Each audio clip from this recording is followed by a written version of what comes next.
Imagine living in a time where your very life could be taken for a glance, a mistake, or even a rumor. This was medieval Japan. Welcome to another deep dive into history.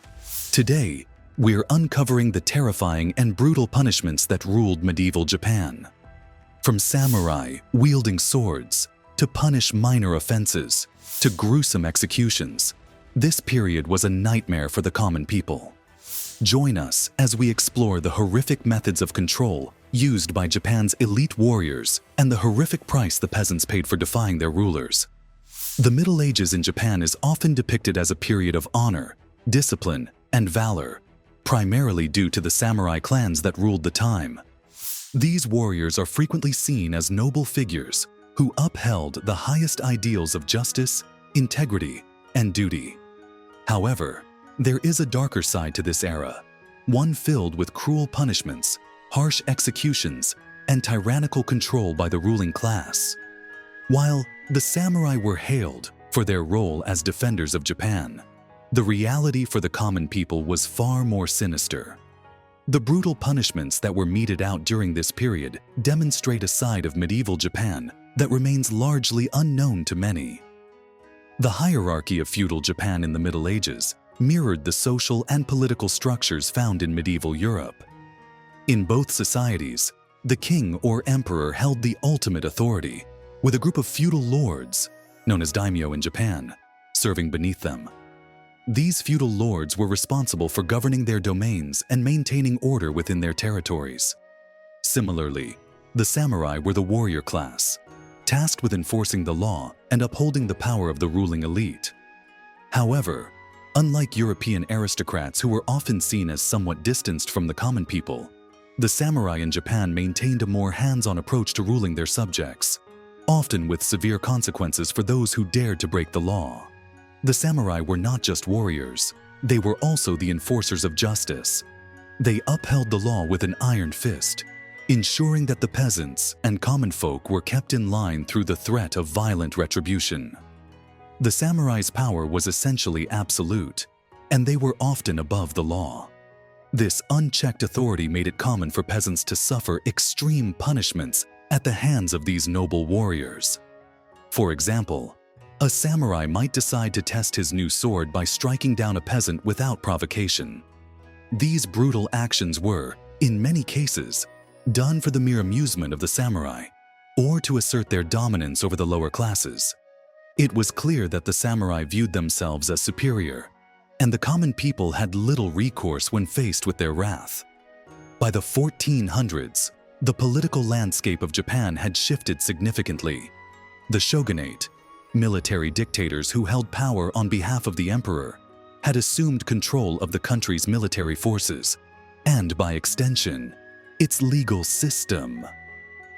As the shogunate strengthened its hold over the nation, the samurai were given even more power, effectively turning Japan into a police state. The lives of peasants became increasingly expendable, as their well-being was of little concern to the samurai rulers. The legal system was harsh, and punishments were often brutal and inhumane.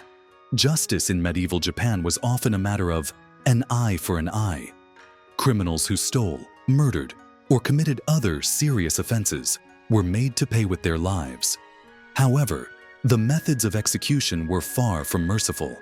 The most common form of execution was burning at the stake, a fate reserved for those accused of starting fires or committing heinous crimes. Thieves, on the other hand, might have their hands severed as punishment, a grim reminder of the consequences of breaking the law.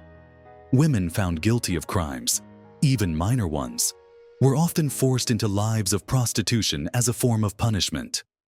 Unlike other societies, Japan did not practice gender bias when it came to punishment. Whether a man or a woman, the same punishment would be meted out for the same crime. In contrast, China, for example, would often give women lighter sentences. But in medieval Japan, the law was applied evenly, if not mercilessly, to both genders. There were, however, more severe methods of execution, including being boiled alive, a rare but particularly horrifying fate. Boiling was considered one of the most painful ways to die, and it was used sparingly, reserved for those who had committed the most egregious offenses. One of the most gruesome and barbaric forms of punishment was dismemberment. In some cases, criminals were sawed in half as a form of execution. This method, which involved the victim being cut in half while still alive, was used to demonstrate the absolute power of the samurai. Even more extreme was a form of execution known as kanagiri, in which the victim was decapitated after being cut in half. The body was then displayed publicly to serve as a grim reminder of the consequences of defying the law. While these executions were horrific, they were seen as necessary to maintain social order. The idea of dishonor was central to Japanese society during this period, and certain crimes, especially those that threatened the stability of the state, were considered to be so egregious that only the most extreme forms of punishment could restore balance. Hanging was considered too shameful for many, and criminals often chose to face execution by other methods to avoid the humiliation associated with being hung. The legal system of medieval Japan was not kind to the common people. Criminals were paraded through the streets like animals, their crimes broadcasted for all to see. Their families were often shamed alongside them, as punishment for their relatives' transgressions. This was done to ensure that the shame of the crime would not be forgotten, and the criminal's family would be ostracized from society. Public executions were meant to send a message to the rest of the population. Defy the law, and this could be your fate. Treason, however, was the ultimate crime. Samurai who were accused of treason were not simply executed. They were expected to perform a ritual known as seppuku or hara-kiri. This was a form of ritual suicide in which the offending samurai would disembowel himself with a sword to atone for his actions.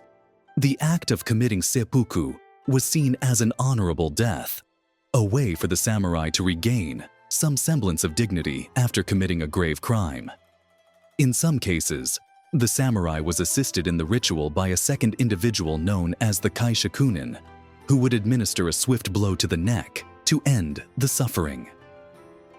The goal of this ritual was to maintain the samurai's honor, even in death.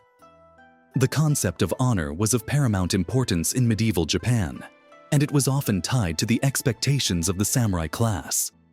A samurai's reputation could be destroyed by accusations of treason, and to restore it, they were required to perform seppuku. However, the consequences of treason were not limited to samurai alone. Any peasant or commoner who engaged in a plot against the authorities would also face severe punishment, often resulting in execution. One particularly dark chapter in Japan's medieval history was the persecution of Christians.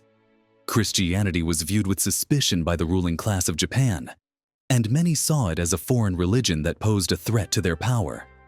When Christianity was introduced to Japan in the 16th century, it was met with resistance, and over time, the ruling authorities sought to stamp it out completely. Christian converts were hunted down and forced to renounce their faith. Male converts were often hung upside down in pits, where they were left to suffer until they repented and revealed the names of other Christians. Female converts faced even harsher treatment. They were stripped naked and forced to crawl through the streets before being thrown into snake pits as a form of punishment.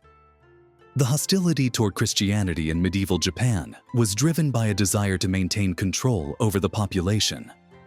The ruling class feared that the spread of Christianity would undermine their authority and lead to a challenge to their power.